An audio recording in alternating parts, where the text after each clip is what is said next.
work out, eat well, and work. And sleep. And sleep. Sleep aggressively. When's the last time you've been satisfied on a vacation?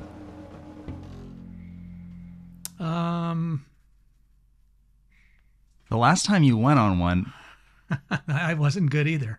you didn't even stay the whole time. No. I don't know. Probably one of the trips to Miami was pretty good. Didn't you say it's like your objective to take a week off per month at one point in time? Right. You don't seem to be very good at taking a week off. Well, we haven't built that into the calendar yet. You have to work at it, I guess. Well, we've made progress this year, so it's been. I have taken 2 weeks, or I've had 2 weeks scheduled off this year, so that's Out of 6 months? yeah. So I guess that's better than it's been. You haven't seen me for a week. Did you miss me? we've been in touch. So So, no, I haven't. no. Okay. That's reasonable. How has your perspective on traveling changed in the last 20 years? Or not even traveling, but just like being out of your routine, being out of work. Oh, well, that's changed a lot. I mean, my perspective on traveling has changed as well. But my perspective on, because we've gotten, a lifestyle now that's pretty Contained. Pretty rote. Our gym at the house is better than the gym at the resort that we just stayed in. Yeah. So that was the first disappointment when we went there. Is if I can work out better at home. Why would you leave? Well, I actually asked myself that question. That's what I asked when myself we got there. It's like, why? So that's why I never want to travel. So home is, we have built a home environment that is really conducive to our lifestyle. What's your lifestyle? Work out, eat well, and work. And sleep. And sleep. Sleep aggressively. Yes. Sure. Okay. And it's like, if you don't do those things, you might as well not even. Well, I mean, so what would you do? Like, what would have to be happening for you to want to miss out on those 4 things, to sacrifice that? I don't know that I would. I don't know why. I don't. All of those are important. Mm-hmm. My challenge is, one of the things this trip, the breakfasts were really good. And I don't generally eat breakfast. So, I had 1,000-calorie carb-laden breakfasts, which I enjoy. I enjoy immensely. They're just not very good for you. So that is something that I do look forward to in traveling is kind of breaking out of that piece of my dietary regimen. It's not sustainable, so that's why I kind of segment it to travel. When you travel, you can break your routine. I can break my eating routine. I have to break my eating routine because I'm so regimented in what I eat, and feel like I have to track it, or I've gotten into the pattern of tracking it. Right. That when I get out of that pattern, me, I'm kind of an on-off switch. Either I'm 100% in, or it all goes out the window, or I want to ignore it completely. Mm-hmm. So that's what I did. Is I just ignore it. Now, Mom does not. She doesn't change. She doesn't. She's phenomenal. How does she actually eat out, though? Like, what does she literally order? Well, so here's the challenge: is she says, where do you want to eat? And I said, I don't care. All right. And then she says, well, no, you pick. I said, okay. And then I'll pick someplace, and she'll look at the menu. Well, I can't eat here. Everything's fried. I'm like, well, then so you do care. So I mean, it's kind of this double-edged sword. I'm supposed to find out where we want to eat, but I know so in Florida, it wasn't in this trip, it wasn't bad because you just chose a fish place. She'll eat fish. Just the fish. Well, that's the thing that's a little, that is interesting is she can order a meal and it'll have, I don't know, potatoes on it or something she normally wouldn't eat. And she'll leave them on her plate. I mean, I grew up with 7 children, And there was a rule in our family that whatever's on your plate, you finish. And that's a hard habit to break. So if I go to a restaurant and they serve me a plate of food, I'm probably going to eat the whole plate Pretty quickly. pretty quickly. And she can not do that, which still the amount of discipline she's got is phenomenal. How much did growing up with 7 children impact the way that you raise your children? I don't know. That's actually a good question. I was the 5th, so by the time you have 5 children, the rules have changed. They have. You're much more protective. The first time you have a child, it's like, wow, you're a little more protective than even with the second one. So I can't imagine by the time you got to 5 that that I was playing under a different set of rules. And I'm sure I'd have to think about that. I don't, off the top of my head, I don't know that I could answer that question well. How many jobs do you have? Have I had it? Yeah, like when you were growing up. Oh, like I counted it at one point. I think it's somewhere in the mid-20s, 25, 26. I was required to work starting at, I think, 12 or 14, as soon as you could caddy, which I think was 12 years old. I had a job, and we grew up, quite honestly, in a pretty working class neighborhood. So a lot of the people I hung around with worked, and so I worked for friends of mine. I actually worked for a buddy who had a construction company in high school and college, and then I worked for a buddy who started a janitorial service, cleaning toilets. So I did a number of. I worked for a buddy who had a car leasing company. So a number of these were just kind of relational positions. But they couldn't have lasted very long if you had 23 of them. No, these were seasonal or summer jobs. They all had a logical end, or was it like, nah, I didn't like this and I just moved on? No, I think they all did have a logical. Working construction, you're only going to do that, and you're on a project, and it's likely in the summertime when I'm not in school. I worked in a warehouse one summer. I think it was, it was between school is what it was. I had 2 jobs. The year I took off between my freshman and sophomore year in college, I worked. Why'd you have to take off? Because my parents didn't want to pay for a 1.33 GPA. Oh. Or 1.66 or whatever it was. You didn't want to go to school. No, I wanted to go to school. I actually had a lot of fun in school. I didn't understand how to study at the time. Which was quite an epiphany when I figured that out. But that year I worked in a bank. And at the same time I worked in a gas station on the weekends, and I caddied. And I think I did something else. I want to say I had 4 jobs that year. Do you think that when you were like 19 years old, would you have confidently said you had any career aspirations? Well, I grew up 30 miles outside of New York City, so Wall Street was always sexy to me. It was always how to get there was foreign, but the living so close and my dad loved investments, and he actually the first time I did a amortization schedule was on a notepad by hand. And would you even know how to do that? Yeah, I could probably do it. It actually wasn't an amortization schedule. It would have been a compounding schedule, an compounding interest schedule. The opposite, right? But yeah, and he was an options trader. He was an options trader when you had, before cell phones, there were handheld, I don't even know what they were called, but you could get stock quotes in a handheld device, and he would do option trading, and he would chart stocks by hand on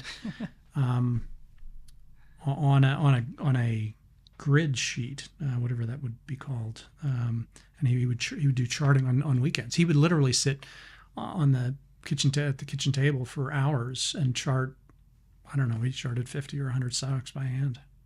Did you ever ask him about that, or you just did it? Not really. I mean, it was so foreign to me. My father wasn't exactly a big talker. Yeah, no, not really. No, not really. But it was there, and it was, shoot, I didn't manage his money until he was in his mid 70s, I think. And I think he only did that. I don't even know why he did it, quite honestly, because he was never happy with what we did. And so you had 23 jobs, and something like that. Then why did the last one stick? Well, I got married, and I needed a real one? I did. Do you think you had any real jobs? Like, what of those 23 jobs? Like, were any of those something you would have been like, oh, this is a real job? I mean, banking. I thought, when I was in the bank, you thought that might be a career? Well, it was the first time I had to wear a tie, and it was kind of a professional environment. I'm glad I didn't get into banking. I mean, that industry has changed so much. That was the first taste of finance in even its most basic form. So I could have done that, but that was a gap year before there was such a thing as gap years. And so I was going to go back to school. I mean, that was never really an interesting story in a job that I didn't get. In that year, I interviewed to be a flight attendant. And I remember this very clearly, sitting across from a guy in a table like this. And he asked me, why do I want this job? And I don't know what my answer was. And he looked at me, he said, you need to go back to college. You need to not take this job. And I thought that was really an interesting response for somebody for an interview. Because I'd always wanted to be a pilot. Mm-hmm. I actually did apply to West Point, was waitlisted, but I was told in the interview process I couldn't fly because my eyes weren't good enough. And that was really crushing. They said, you might be able to fly helicopters, but you couldn't fly an airplane. You couldn't fly an airplane at the time. I think they've changed that rule now with contacts and the like. But yeah, at the time I couldn't. So I was like, okay, I can't fly. So then the backup was, okay, I could be in the airlines, maybe do that. And then I went back to school, and I went right from undergrad to grad school. And I met Mom. Well, why did you go to grad school? Because I didn't know what I wanted to do. And I really didn't have, so I had a great freshman year from an experiential standpoint, lousy academically because I didn't understand how to study. I never had to study in high school. Right. High school was too easy. And then I got to college and I didn't know how to study. Is this why I never got in trouble in high school for getting bad grades? Did you not? I don't know. One of the things you learn in marriage is you kind of default to the person who has more energy on an issue. And Mom always had more energy on. Oh, because she was the valedictorian. Right. So I was like, okay, you can handle it however you want to handle it. And I just wasn't.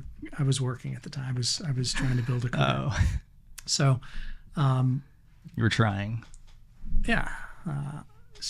So I forget where I was going with this. You went to grad school. Yeah. So why did I go to grad school? So I had got a freshman year, had a great. I mean, it was a fun experience. Terrible academically, but had a really good college. Played a lot of basketball and went to lots of parties and had a fun experience. But horrible academically, and quite honestly, I changed majors twice in my first year, and I changed another time once I restarted.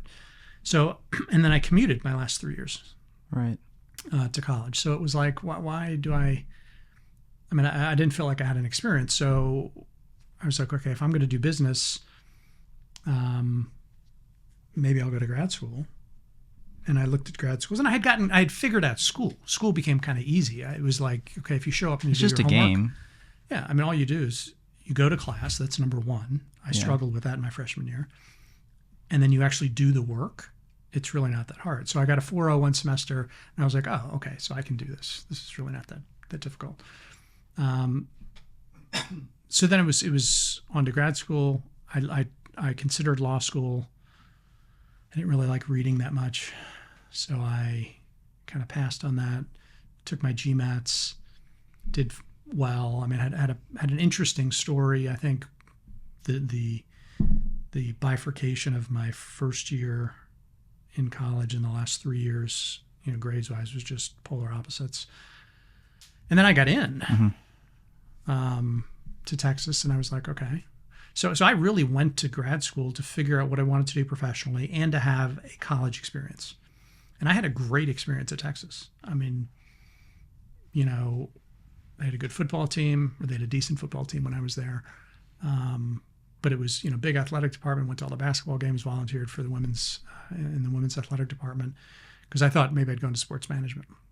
And I met Mom, and then we dated, and then I was still trying to figure out what I wanted to do, and did a couple more jobs after I graduated in the fitness industry, because she was there. She had introduced me to some people who were in the industry, and I enjoyed that, but we couldn't figure out a way to make any money at it. So then I got married and still didn't have a career. I was 27 years old. And there was a joke at the wedding, David, get a job.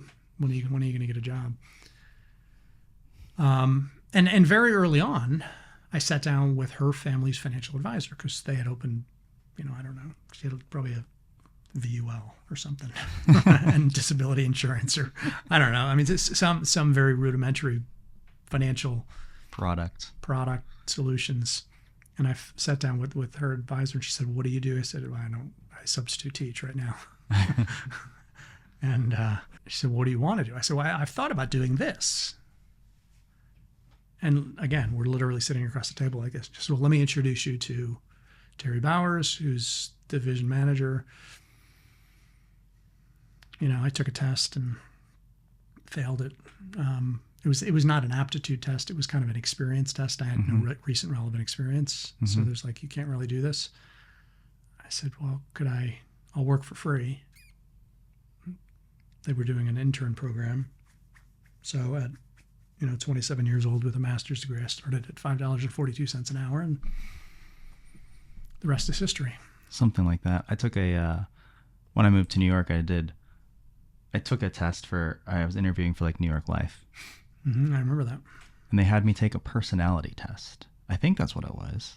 It is. It's kind of an app. Yeah. It's kind like of some combination of like aptitude, personality. Do they think you're going to be a good fit? But I didn't really realize what they were testing for. I had no perspective. And then they said that I failed it. But then I just went back to the manager person and said, no, like I can do this. And she said, okay, you can come to the next thing. And the next thing was 30 people in a classroom, and they tell you how you can make unlimited money. And I did that presentation dozens of times. And I didn't really believe them, though. And I never responded to anything else after that. And I never showed up to the next round of things. Well, because every company did kind of the recruiting the same way. It was get a bunch of people in the door, throw them against the wall and see who sticks. Yeah. If you can get 30 people to show up. So in my class, I was probably in a group of 30. I think 12 of us started the internship program.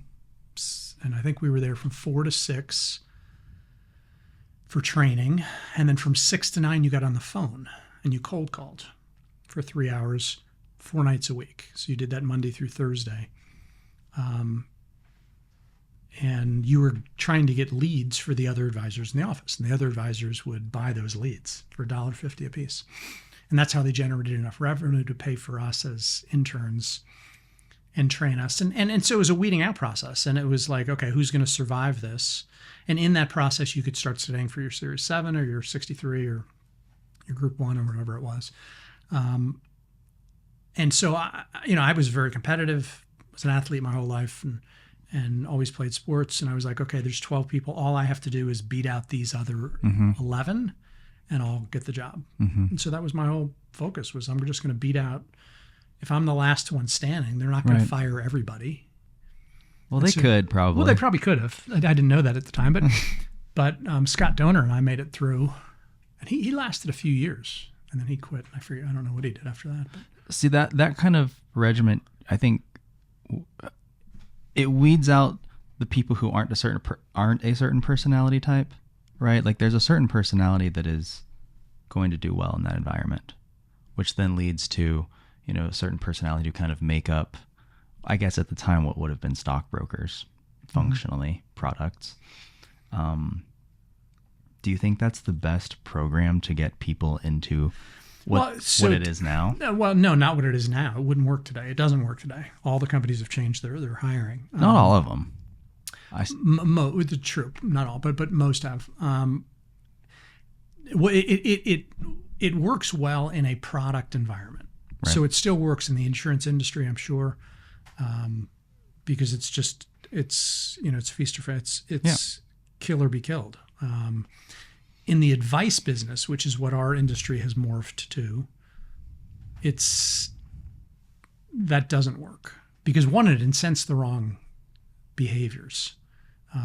Compensation is really complicated. I've learned this over time.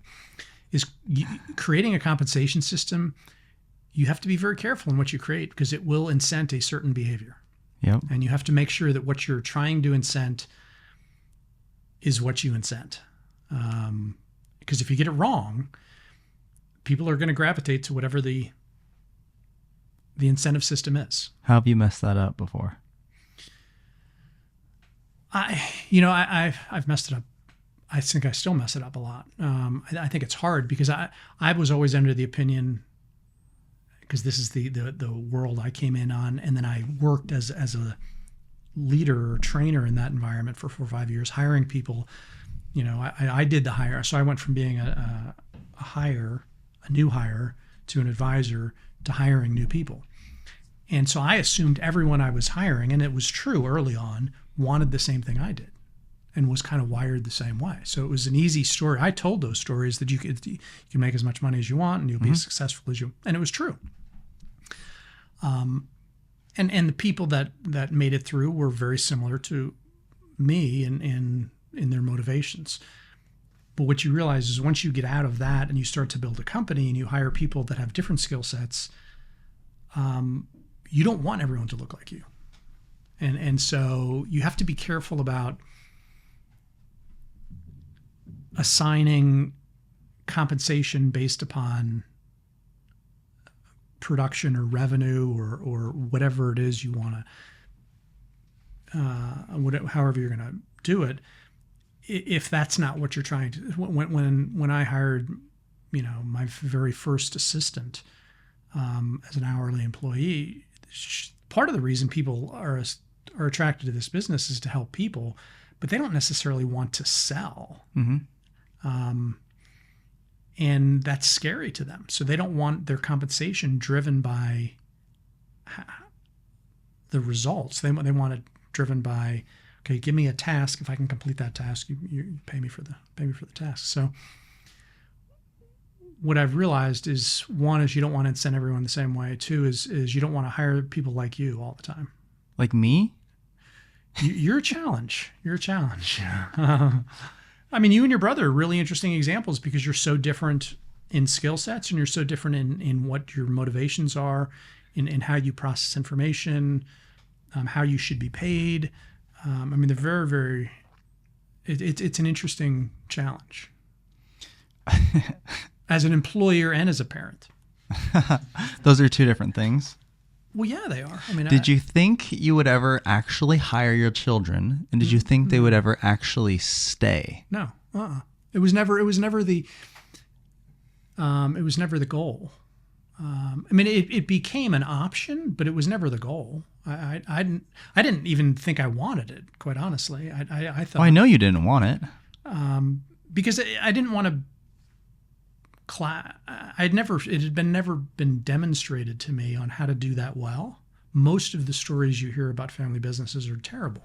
Right. They don't work out very well. So I didn't know how to separate being a parent and being a boss or a mentor or whatever words you want to use.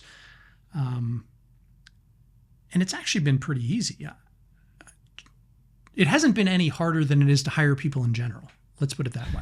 I think hiring people in general is hard, and motivating people and sending them properly and finding the right roles. And I think that's hard in general. I actually think it's marginally easier to do. It has been marginally easier to do that with you and Daniel. What did you think you wanted? I mean, so if hiring your children wasn't the goal, what did you think you wanted for us, let's say 8 years ago? To be happy, to find a career that you were going to enjoy and be financially independent. I mean, that was important. I didn't want to have you hanging on. I didn't hang on too long. You didn't. But that was always to me, that was always the objective. I was pretty cheap. You were. I was. You were absolutely. But you're also very different. So if you can't compare the two of you, that's not really, you were cheap financially. You were probably a little more expensive. Emotionally. Yeah, I don't know. I was going to say emotionally. I'm not sure if that's. I'm not sure if that's the right word. Yeah, I mean, it was a different set of challenges. More friction. More pushback. Yeah, more independence without kind of, from our perspective, necessarily always being ready for it. I was like, okay. And so like the trip that you took in the Prius. Oh yeah. Mom stressed on that. I didn't. It was like, he's gone. He's out of. I'm not even gonna worry about it. You know, if something happens, I'm sure I'll get a phone call. I took 7 weeks, and I drove around the whole country with one other person. It was 2 months. It's 37 states. We had every single stop scheduled to the day. We stuck to a daily schedule for 2 months to the day. Yeah, it was pretty good. I did. I had no angst on that. I think she was awake every night. Worried about where you're going to sleep and where you're going to eat. There was no Find My Friends back then. Yeah. Yeah. So from that perspective, it was okay. Different. Do you think your perspective on your job has changed in 30 years? Oh, absolutely. A lot. Oh, yeah. Responsibilities? It's changed in what we do. Sure, technically, but that's arguably, you could argue that you're just kind of riding the coattails of what the industry at large has done, which is the same story everybody's kind of heard. It's true. So that's not unique in a sense. That is true. That is true. Now, I feel like, I don't know if this is wrong or right. It's just my perspective is I have been more willing to change than the industry at large. So I've always kind of felt like I've been on the front end of the next phase. So when the industry moved pretty aggressively from commission-based to fee-based, I made that move very aggressively and very early. 1999, was kind of when fee-based products, at least in our company at the time, were introduced. I went full force. I was like, I wanted to get out of the commission business. I wanted to get into the advice business. And that was an easy way to do it. And I was in the right place in my life, to take that risk financially, because there was you're making less money when you do that, at least initially. And when we started NZ Wealth, that was a big deal. Trying to get ahead of taxes was a big deal. I feel like. Were we the 1%, the first movers? Probably not, but certainly in the first 10% of them. I think in both of those things. So, and I think that's been advantageous to do that. How different do you think what you're doing would have been if I had never come along? Well, I still would be at Ameriprise, almost unequivocally. I doubt I would have had the energy to change. And it's unlikely, Daniel could have come and worked for me. Maybe. But I think I would have been there. And I probably would have been closer to retirement, in the sense that I just would have grown weary of the games that are played on when you work for a company like that. And very clearly, Ameriprise is a great company, tremendous. I think of the companies in that space, they are, if not the best, among the best. So this is not throwing shade at them. They are great. It's just an entirely different business than being, independent per se. What do you think? I mean, yeah, a lot has changed, I guess, since we started. What do you think your next? When you work at Ameriprise or you work at one of these, any corporate entity in any industry, somebody else kind of sets the agenda for you, sets the goals for you. Has it been weird to transition to an environment where there's no kind of pre-baked goals? You have no stated objective other than what you determined. No, it hasn't, because I've always tried to operate like that anyhow.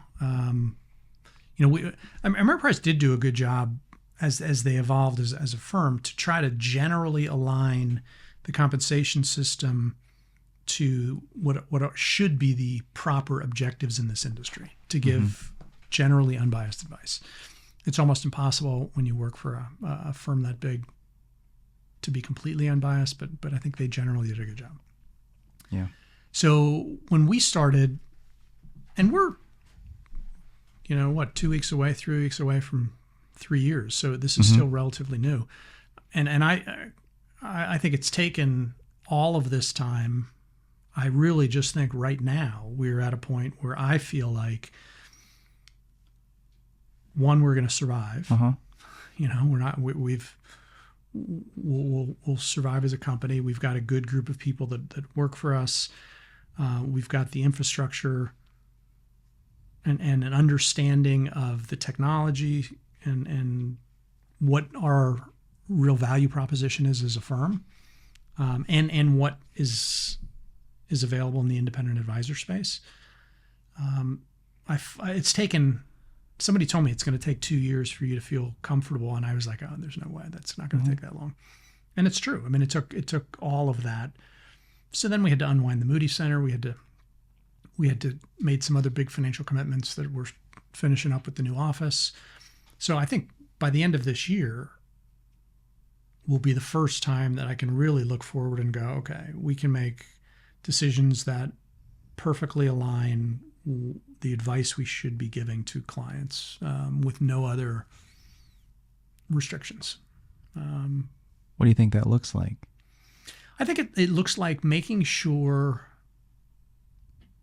the analogy, and you've heard this before, Marriott has, I don't know how many different brands inside their portfolio, but it's more than 10. Yeah, it's probably more than 20. And so there's a very different clientele they're trying to attract to a Ritz-Carlton than they are to a Courtyard. And neither are better or worse. They're just different. And so what we have to, and this has been a conflict in the past, when you work for a company that is always more clients, more assets, more clients, more assets, you have a tendency to take on clients that maybe aren't great fits in the need or desire to grow, because that's what the company tells you need to do. And that's quite honestly the way they're paying you. Now, I think we have to be very careful about making sure we choose the right client, both for the client and for us. So that's interesting, because I think the average person hears this and they say, okay, well, why can't you just take on everybody and do what they want you to do for them? Why doesn't that work? It's impossible. There's only 168 hours in a week, and there's only, in our company, there's only 2 of us giving advice. We can't do that. We could do that poorly, and it would be a disservice to the biggest client to give the same level of service. You can't give Ritz-Carlton service to someone who's paying Courtyard prices. It's just it's not a viable business model.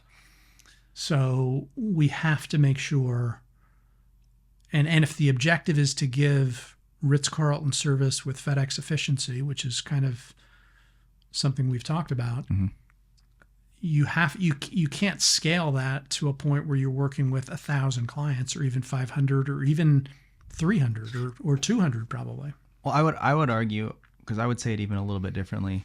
I would say that you probably could scale it up from 100, 200, 300, 500 people if you want, but that requires a completely different skill set than what I think that we've probably demonstrated is effective. You'd have to get good. Because you can hire people in a perfect world. In theory, I could hire you Correct. I could hire you 5 times over. Yep. My problem is I'm a perfectionist. And so for me to hire people, I want them to be really good from the get-go. And I'm not the most patient person in training. Well, you're also just not at the stage in your career probably where you're going to devote that much time to something new like that. Right. So we could scale, but it would be I would have to actually divorce myself from the advice side of the business and really run it as a CEO and just hire people and you can just let me run it. I'll do that. And that may be the solution. Oh, you don't really want to do that. You can say that. What do you want me to do? That's what I don't necessarily care. What I want is you to be aligned, you and I to be aligned with our behaviors, and the company's objectives. So what we should do is you should run the business with a long-term, with a 20-year time horizon. I mean, I'm liable not to be here in a 20-year time horizon. And what I enjoy, and I think I'm pretty good at, is providing advice to some group of clients. And the longer I'm in this, what that group of clients look like is more crystallized in my mind. It's not everybody. It's people that are delegators. It's people that want advice. It's people that want integration of taxes and investments and banking and lending and credit and everything that we do. And if somebody doesn't want that, that is fine. My father, the reason he was unhappy is because he was a lousy client. He didn't want what we did. So taking him as a client was not even a smart decision because he didn't want what we did. And I didn't have the foresight to say, hold on, you're not even a prospect for us. You're not a good fit. So you're going to be, and if you take on the wrong clients, they're going to be unhappy and we're going to be unhappy. Mm-hmm. So we have to be very careful I have to be very careful. Right. On who to work with moving forward. But you only do that if you actually know what you want to be like. I'm very comfortable that I know what I want to be. Mm-hmm. I mean, I know the work that I enjoy, and I think I know the work that I'm good at. And what I have to be better at, and I'm not very good at right now, is saying no. Like working less?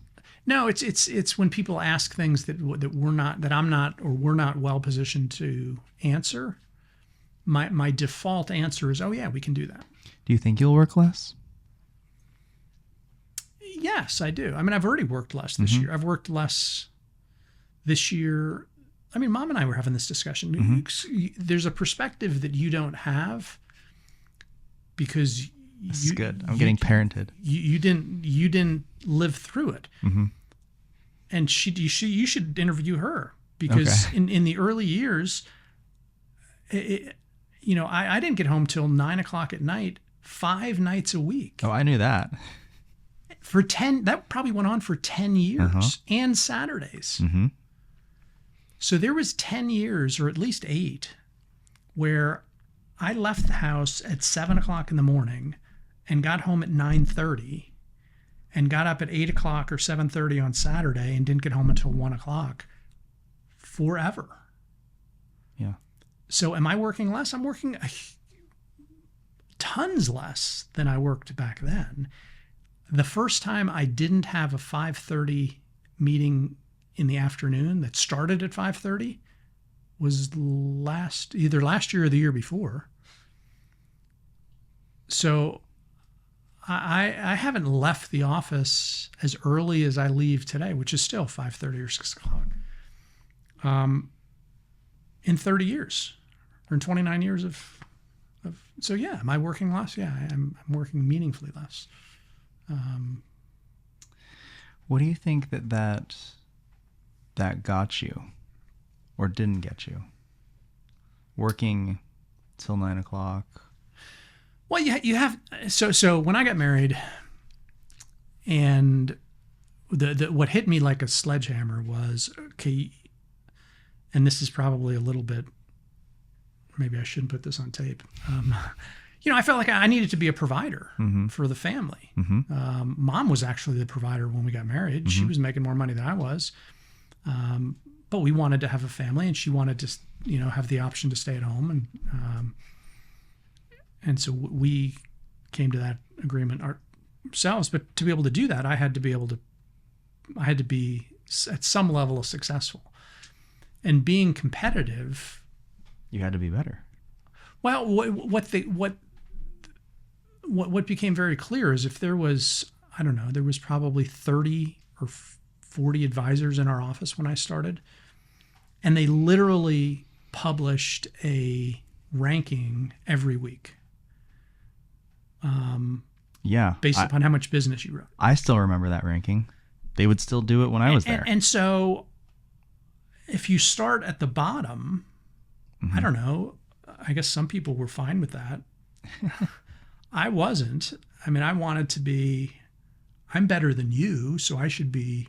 And if that means, if all I had to do was work more, then I'll do that. And so, once I got to a level of, and I probably comfortably resided in the top 10% of the company for the last 20 years, 25 years I was there. That was a reason. I always aspired to be the top 1%, but I'm not sure I was willing to do what it took. That's a different 1%. That's a whole different business. It's a different game. It is an entirely different game. What do you think? Like, you're starting to define I guess the future vision now. What's your next goal for yourself? Well, what I want to do is I want to make sure I'm working with the right people. So that's number one. And I think we've done a pretty good job recently in trying to make sure that we have the right clients that we're working with. We're not making promises to people that are going to make them uncomfortable or unhappy, and we're giving good advice. To find the right people, the right number of people, which I think is increasingly less, and then to build that into a work-life balance, which, by the way, is a term I hate.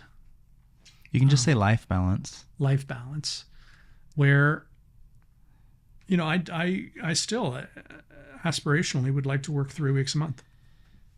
What's holding you back from doing that? We have too many clients right now. So we've got to make some important decisions that are win-win. I mean, it's easy.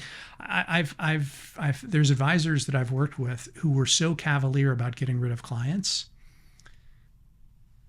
It made me sick. I struggle with that. I'm like, if we have chosen to work together, then I have an obligation to work with you and provide what we've promised to deliver on. Yeah. And if I can't do that, then I need to provide an alternate solution that is a win for you and a win for us.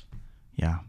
But you'd have to get better at taking vacations in order to work 3 weeks out of the month. Yeah. I mean, otherwise you would just work. Yes. I think I could. Yeah. But we did make a list on this trip on other places to go to. Starts with a vision. What's on the list? What's it called? A30? Is that the Florida Panhandle? 30A. 30A. Skip it. Next. You've been? Yeah. It's like a bunch of high school people from, what I'm talking about? Seaside. It's, nah. Okay, well. Shark attacks. Mom brought up Lake Havasu. It's like, wow. Okay. In Arizona? We finally got a passport after not having a passport forever. So she was saying maybe we should go to Cabo. There you go. So yeah, I mean, there's places that I think we'll want to go to and travel. You got to get some hobbies, otherwise you're just going to go to these places and do the same thing you do here. And then you're going to compare it to the life you already built and it's not going to be as good. And then you're going to be dissatisfied. Maybe I can just hang out at the house then. That's a reasonable solution. It's not a bad place to hang out. It's not terrible. So here's an interesting question or interesting thought. I think you have an idea about this, but you should expand on this. Why don't you want to maximize your net worth? It's living in alignment. Yeah. The way to maximize my net worth in this industry is to scale and sell. Yep. And I enjoy the relationships. I'm probably a little too protective of some of them. Mm-hmm. But I've had some client relationships we just passed 30 years with one. Right. And, I work with a lot of widows. We work with a lot of widows and widowers and people that look to us for like meaningful advice. And as a trusted source. And here's the thing for me is I find it very, very difficult to find a trusted advisor for me personally in so many industries, whether it's a doctor, whether it's a car mechanic, whether it's a home builder, whatever it is, there's all kinds of professional relationships you would like to have a trusted advisor. Mm-hmm. And I think those are hard to find. And I feel an obligation to the people who have entrusted us with giving them advice and have stuck with us to just scale and sell. Because my sense is, and this might be a little ego-driven, my sense is there's a chance they're going to end up with somebody who's not as good at giving them advice or doesn't care as much. Well, they certainly won't have known them for as long. And so to maximize my personal net worth would be to do things that I don't think are congruent with offering contiguous, good advice. Right. What do I have to do to get fired? Do something illegal, that'll do it. Oh, but anything short of that, I'm good. Just kidding. You obviously care about your client relationships, offering great advice, and having worked really intense hours earlier in your career, now you have this point where you mentioned the word obligation. Mm-hmm. It's almost like stewarding these people that you work with, and that's great. And I feel like if you have these great relationships, there's only so many hours in the week. You'd mentioned that as well. But with churn rates being what they are for, I don't know what the average advisor experience is. I don't know what you guys experience. But I know some businesses, when they say, well, we're not really trying to scale, but what % of like your business would you say you like really try to prospect and bring in new business each year? Because for one reason or another, people do leave. And do you have those goals? No. Is it great word of mouth marketing? No, we have been incredibly fortunate. I've never really marketed per se. I've always felt like if you give a great service, the new clients will come, and it's lived out that way, and it continues to work out that way. So the reality is, for me personally, if I would never get another new client, and there was just natural attrition, which is generally pretty low, I would say 1 to 3% a year is what you're going to have in attrition, or what we've experienced in attrition, and mostly those are deaths. There's very, very few clients that leave. But as I've gotten older, we've had, it seems like 1 or 2 clients die a year.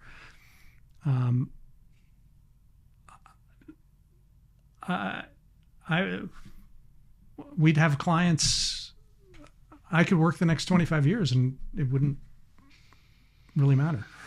And the reality is, we're going to get clients because just the intergenerational relationships, it's phenomenal. If you make that as an opportunity, what a parent wants for their kids is somebody that they can trust. And so we get so many intergenerational. I just got a phone call or an email last week from the son of a client who had been a client 10 years ago. 2014 was the last notes that I had on him. And they weren't fully engaged. And we were like, we're not really, if you're not going to be engaged, that's fine. We're not the right fit. They called us again last week. It's like, hey, can we re-engage? So we're going to have a discussion. But what I'm going to be better at is setting the ground rules and saying, we're happy to work with you because we think intergenerational advice is really important. But there's some expectations that you should have of us, and there's some expectations that we have of you. And if you set those expectations and you stick to them, then everybody's happy. I'm starting to figure out if you follow the rules 100% of the time, it's really easy because you never have to make a decision. But if you follow the rules 98% of the time, that's when it gets kind of weird. Because does this get to be the one? I didn't close the door all the way when I left the room. I wasn't on time when I said I was going to be on time, but I was only 2 minutes late. So does it really count or does it not count? And when your whole job is to make decisions for people, and that's the job functionally, you're giving advice and kind of making decisions for people, you have to be able to have some set of frameworks that you can always stick to and be consistent with, because that's ultimately what creates trust. And I guess that's what's worked. So scaling is about making concessions. It really is. And how willing are you to make some of those concessions? And yeah, I'm just not really that interested. I mean, I always go to these different events and we see that many advisors struggle with the next generation and bringing in, and people talk to us about that from marketing. They're like, well, what do I need to do to get my clients' kids to come in the door? And I always say the same thing. I'm like, well, how old are they? They're like, I don't know, getting their late 20s, early 30s. I'm like, well, you already lost. Like, you don't have that relationship with your clients. If that trust isn't you're there. Framing it wrong. No. The question is, what have you done for their parents? Here's the thing. When you're in your 20s, or even into your 30s, until there's a financial triggering event, there's not a lot of urgency.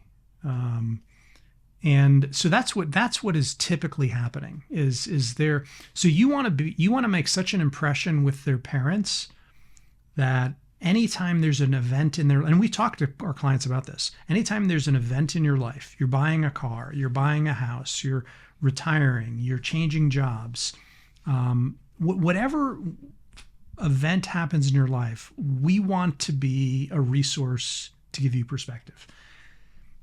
If that happens over and over and over again for the parents and the kids, what happens when the kids come up with a financial event in their life? Who do they go to? Well, if they have a good relationship, they'll go to their parents. Mom, what do I do? And if you have trained the parents properly, they're going to go, I don't know, but maybe you should talk to David. That's what happens time and time again. I want to highlight something you guys also do that's awesome is Soup. We walked through his processes of getting out ahead of calls, not waiting for clients to reach out to you to book time. Oh, yeah. That advocacy, you're getting out ahead of it and meeting them before they even have that question rises or that need arises. Like, you're already maintaining that relationship, and I think that's awesome. And I think there's so many folks who don't do that really do prioritize business development. And then those client meetings, they just come up when they come up. Yeah, I would say that there's a couple things that I'd color to this, because it didn't start as being that way. One of the things that I found early on is the more you understand a client's situation, the more opportunity you have for business. So, I started developing a complete inventory of every client's financial situation. It used to be we would do financial plans, which never really made sense to me, because it was almost like when I started, it was a one-time event. You would take an inventory up front, you'd do a financial plan, you'd give advice, and then you wouldn't revisit that for many times years.